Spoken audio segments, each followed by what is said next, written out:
మాజీ ముఖ్యమంత్రి YS Jagan sir Raptadu పర్యటనల భాగంగా పాపిరెడ్డిపల్లిలో కురుబలింగమయ్య ఫ్యామిలీని పరామర్శన చేయనికే ప్రత్యేక హెలికాప్టర్ల రాప్తాడుకు పోయే కదా.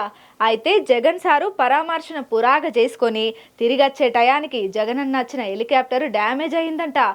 అగ్గో గదేంది, మా జగనన్నకు ఏం గాలే కదా అని అంటారా?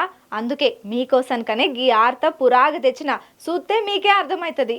మాజీ ముఖ్యమంత్రి జగనన్న హెలికాప్టరు డ్యామేజ్ అయ్యిందుల్లా రాప్తాడు పర్యటనలో భాగంగా జగన్ సారు ప్రత్యేక హెలికాప్టర్లో అక్కడికైతే పోయిండు. తిరిగి మళ్ళీ అదే హెలికాప్టర్లల్లో బెంగళూరుకు పోవాల్సి ఉండే అన్నట్టు. అయితే పెద్ద ఎత్తున అభిమానులు ఆధారపడ్డారు. అయితే జగనన్న పాపిరెడ్డిపల్లిలో హత్యకు గురైనటువంటి కురుబలింగయ్య ఫ్యామిలీని పరామర్శన చేసుకుని వచ్చే టయానికి హెలికాప్టర్ డ్యామేజ్ అవుతూని పైలట్లు అందులో ప్రయాణం చేయనీకి తిరస్కరణ చెప్పిండ్రట జగనన్నకు. సరైన భద్రత లేకపోవడంతోనే ఇటువంటి పరిస్థితి ఎదురైందని చెప్పి పార్టీ నేతలు అయితే గట్టిగానే గగ్గోలు పెడుతున్నారు. ఇక మాజీ ముఖ్యమంత్రి జగనాల్ సారు రాప్తాడు పర్యటనలో అనూహ్య పరిణామాలు అయితే చోటు చేసుకున్నాయి. జగనన్న ప్రత్యేక హెలికాప్టర్ ఉన్నట్టుండి అట్లా మొండికేసుడితోటి అక్కడ ఉన్న వాళ్ళకి ఏం అర్థం కాని పరిస్థితి అయితే కనబడ్డది. ఇక రాప్తాడు నియోజకవర్గంలో రామగిరి మండలం పాపిరెడ్డిపల్లికి చేరుకున్నారు జగనన్న. అక్కడ జగనన్న చేరుకునే టయానికే పెద్ద మొత్తంలో పార్టీ క్యాడరు అభిమానులు అబ్బో తీసుకపోతే రాళ్ళంత జనం వచ్చినట్టు కనబడ్డది. ఇక జగనన్న అక్కడ హత్యకు గురైనటువంటి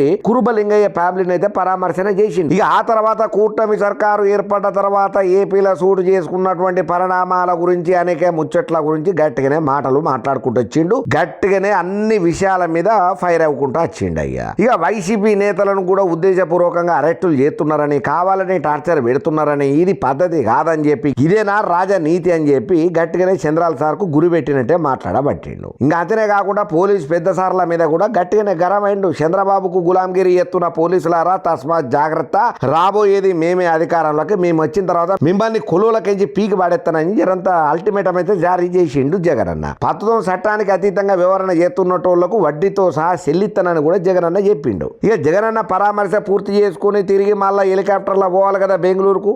గా పోయే టైంలలో ఉన్నట్టుండి ఆ పెద్ద ఎత్తున పార్టీ కార్యకర్తలు, లీడర్లు, జగనన్న అభిమానుల అచ్చుడితోటి హెలికాప్టర్ దగ్గర జరంత రసాభాసగానే అయ్యింది. ఇక హెలికాప్టర్ అద్దాలు చిన్నగా దెబ్బలు తగిలినాయి, పగిలిపోయినాయి. ఇక మొత్తానికైతే హెలికాప్టర్ జగన్ అన్నది మళ్ళా గాల్లో పోకుండానే అయిపోయింది. ఇక మొత్తానికి రోడ్డు మార్గంలోనైతే జగన్ అన్న బెంగళూరులో చేరిండు అయ్యా. ఇక జగన్ పర్యటన టైంలలో భద్రతా లోపం గట్టిగానే కనబడ్డదని, ఇటువంటి సంఘటనలు గంతకనే చోటు చేసుకున్నాయని చెప్పి మా జగనన్నకు అదనపు భద్రత కల్పించాలనుకుంటా కూడా వైసీపీ పెద్ద పెద్ద తల మోసినటువంటి, తలబాడినటువంటి లీడర్లు మైకుల ముంగట ఊదరగొట్టే మాటలు గట్టిగానే మాట్లాడుతున్నారు.